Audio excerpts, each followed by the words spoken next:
Hello everyone and welcome to today's video. Today we're looking at the 2026 Florida primary in the Senate race for the Democrats between Alex Vindman and Angie Nixon, in a really interesting race to see who will be the Democrat to take on appointed U.S. Senator Ashley Moody. So Ashley Moody, the Florida Attorney General, was appointed to be U.S. Senator. She's running again in the primary, and I'm not doing a video on the Republican primary because essentially it's pretty much over. We know Ashley Moody will be the Republican candidate. The Democratic side, though, really anyone's guess right now. Angie Nixon, the state representative of the 13th District. Alex Vindman, former director of European Affairs for the U.S. National Security Council. He was also a whistleblower in the 2019 Trump-Ukraine scandal as well.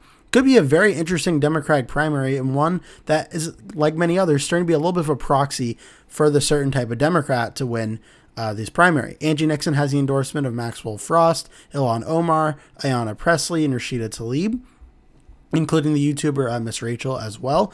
Alex Vindman has the endorsement of a handful of U.S. senators, Tammy Duckworth, Jack Reed, and Mark Kelly as well, and U.S. Representative Jamie Raskin as well. This one has gone under the radar in terms of being a Democratic versus socialist type of primary, but that is happening as well in this race.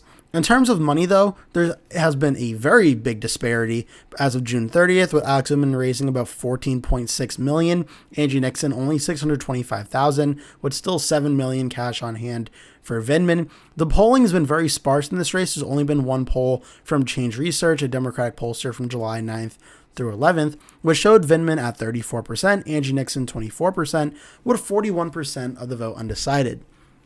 Now, primaries like this can mean one of two things. It could be there's no polling because it's going to be a complete blowout, or there just hasn't been any polling yet. But I love primaries like this. It leaves it completely open-ended, really no clue how it's going to go, and that's going to make it a ton of fun to watch on election night. And again, the winner will face off against Ashley Moody in the Republican Senate, or in the Florida Senate race in 2026. Now, Florida is an interesting state. It's been trending a lot towards the Republicans in recent years. It reelected Rick Scott in 2024 by 12.8%. In 2022, Marco Rubio won the Senate race by 16.4% against Val Demings. Back in 2018, in President Trump's first term, in that midterm election, Rick Scott defeated Democratic Senator Bill Nelson by only 0.12%. In terms of Florida, at the presidential level, it voted for Donald Trump by 13 points in 2024, after it voted for Trump by 3.4% in 2020, and voted for Trump by 1.2% in 2016. So it's definitely been trending in the direction of the Republicans in the Trump era, no doubt. Ron DeSantis won re-election in 2022 by 19.4%, after he defeated Andrew Gillum in 2018 by only 0.39% of the vote.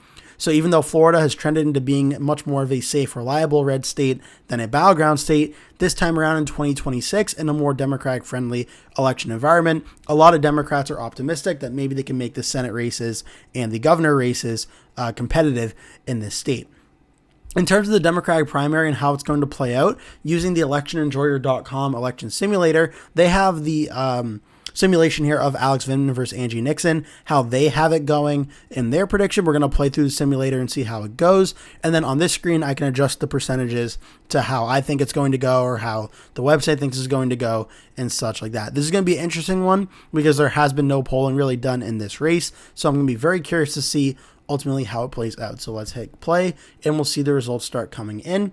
And immediately 0.1% of the vote in, they forecast Angie Nixon as the winner in this Democratic primary, which is, again, very interesting because the only poll that we do have, that one poll, shows Alex Vindman up about 10 points over Nixon, though, again, with a ton of vote left for grabs here, really anyone's guess to see how it's going to go. So about half the vote in, Nixon's around 65%, Vindman's around 34.5%. And even though, again, there's been no polling here, Angie Nixon winning, I think, certainly would be considered an upset in the Democratic primaries. I'm going to show you the kalshi odds as soon as these results come in. And the overwhelming favorite thus far in this primary is Alex Vindman. But we'll have to wait and see how this all plays out here as it comes in across the state. With about 91% of the vote in, we're getting very close to having all the votes in here. Let's see, 98.2, 100%. So 100% of the vote in, and on the electionenjoyer.com website, without touching anything, affecting any of the sliders or anything like that, Angie Nixon is forecasted to win 65.6% of the vote. Alex Vindman gets 34.4% of the vote. Now, on the kalshi odds, it's the complete opposite. Alex Vindman is at 92.7% to win the Democratic primary. Angie Nixon's at 8.1%, which these odds are not too dissimilar. If anything, they're a little bit more friendly to Angie Nixon. Then the Wisconsin Francesca Hong versus David Crawley odds heading into election night, where it showed a whopping massive win for Hong. And then as the results started coming in, it very quickly came crashing down. The possibility of that happening here is certainly out there. So the forecast, again, about 65, or on this side, is Alex Vindman would win 66 to 33.9 over Angie Nixon. So depending on which simulation you're looking at here, very, very different in terms of where things could ultimately go. I honestly think in both of these cases, a blowout by Vindman or Nixon, I think is honestly unlikely. And this is where I'm going to start adjusting things here. We've seen a lot of close primaries recently, so it could just be like recency bias. I do think Alex Vindman is favored, but I think we're going to see a very close race here where Vindman wins like 54 to 46 or so in the vote here. I think we're going to see a pretty competitive race. And in doing so, seeing what a 54-46 race could look like of Vindman versus Nixon, you're going to see a lot of areas where Vindman does well in these bluer areas. It looks to me like the center parts of the state. Florida is interesting because there's a lot of parts of the state that, even though you can call them rural, they have a ton of people living in them due to the population of the state. But you see Hillsborough County going strong for Angie Nixon. This is where Tampa is. You could see Broward County going strong for Nixon over Vindman as well. Miami-Dade, though, comes in strong for Vindman in the scenario. West Palm Beach comes in for Vindman, 69 to 31. In the scenario here, Orlando comes in Orange County, 61.6 to 38.4 for Vindman over Nixon. You see up in Jacksonville as well, a lot of different blue and green parts mixed throughout the state of Florida, and what a 54-46 matchup could look like between Vindman and Nixon. If we want to go a little bit further here, 60-40, you could see still some areas of green across the state in these areas, but Vindman winning by a pretty considerable amount over Nixon in a lot of these areas. We can also take a look at what a narrow victory would look like for Nixon over Vindman, maybe like 52-48 here. You see a lot of these Democratic areas that are green for Nixon just really get even stronger in the margins here. Like Nixon wins Broward County 73-27. Miami-Dade gets a little bit less blue, going to 63-36. West Palm Beach as well, 63-37. Tampa goes up to 64-36. Again, a lot of more round percentages in the scenarios. We adjust the sliders here, but this is what a narrow Angie Nixon victory could look like against Vindman. We could look at what something similar to maybe like a 60 to 44 or something here. The numbers on the sliders getting a little messed up, but the percentages here, 57 to 42.3, could look something like that for Nixon versus Vindman as well across the state. It's really interesting because even though the odds on favorite to win right now appears to be Alex Vindman, he has the advantage for the cash of roughly $14.6 million. That suggests a lot of national Democrats believe he's going to win this primary and that he'll be the favorite to advance to the general election and face off against Ashley Moody. The only poll does show it, though, 10 points, and we saw in Wisconsin, and I cannot stress this enough, that we don't have 100% certainty one candidate's going to win the primary. Iowa looked like Randy Feenstra was going to win. Zach Land pulled off the upset. Abdul Al-Sayed was nearly defeated in Michigan. Francesca Hong was defeated in Wisconsin.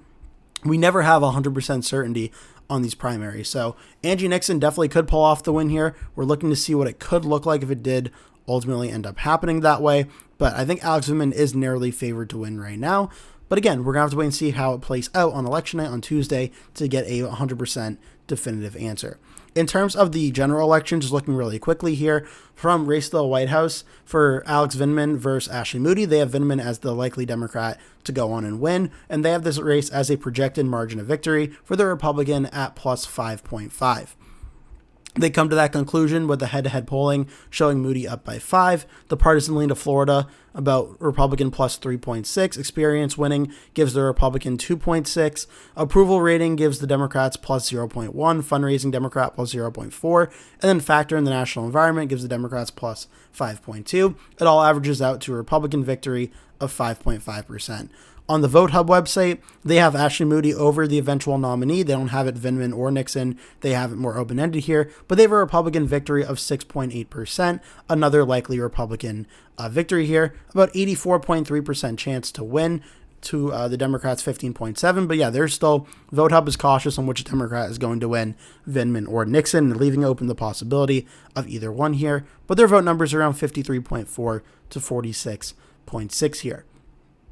In terms of, we can look also as well on the markets, they have Moody 85, the eventual nominee at 15 as well. For the polling, the eventual nominee versus Ashley Moody currently sits around 47.7 to 41.7, so right around a 6-point lead for the Republican. That is according to VoteHub. Lastly, in Decision Desk HQ, the Republican currently favored 79%, Democrat 21% in this race here. In terms of the overall margin, they're also forecasting a Republican +7 margin with a Democrat generic ballot of 6.4%. And their generic or Florida Senate general ballot test, they have Moody at 47.3% of the vote. Alex Vindman's at 39.7%. So they all seem to be, except for VoteHub, who gives a little bit of an opening, most of them are in agreement that it's going to be Ashley Moody versus Alex Vindman. But again, we're going to have to wait and see how it goes. For our final prediction for Alex Vindman versus Angie Nixon, I am going to give the win to Alex Vindman, as I do think he's going to win, but I'm putting it as likely Democrat, which signifies a 5 to a 15-point margin of victory, because it could be a blowout, it could be super close. I think it's somewhere in the middle, where it's going to be around like a 7 to a 8-point or so win for Vindman over Nixon. I think something along the lines of that 54-46, around that 8-point margin or so, is where we think ultimately shake out. Because I think Angie Nixon's going to have a lot of voter enthusiasm and turnout in the primary, but I think Vindman essentially is the locked up Democrat candidate for months now, and a massive fundraising advantage helps him hold on and win it by about a 8 to maybe like a 6 to a 10-point margin. Give myself a little bit of a range of error, but I think right around that 8-point sweet spot is where I think Vindman will defeat Nixon right now. That's how I have the Florida Democratic U.S. Senate primary going. Remember, the primary is on Tuesday. I also have another video coming out as well on the Republican governor primary as well. I hope you enjoyed this video. Make sure to like and subscribe if you did. I hope to see you in a future video. So I hope you enjoyed watching this video. If you did, I really appreciate it if you could hit like and hit subscribe as well. It would really help me and my channel out a whole lot if you could do that for me. You can see in the circle in the top left the subscribe here button to subscribe to the channel. On the right, there are going to be 2 video pop-ups for you. My latest video will be on the top, and a recommended playlist by myself will be on the bottom as well. In the bottom left of the screen, you'll see my channel name, Anthony's Election Center, which you are currently watching. On my Facebook, Anthony.ElectionCenter is also there. And if you want to reach out to me on email, anthpredicts@gmail.com is my email. Feel free to pause the video if you need to. If you want to look for any of these, obviously in more time, please feel free. But for now, though, that is it. I really thank you all for watching and hope to see you in a future video.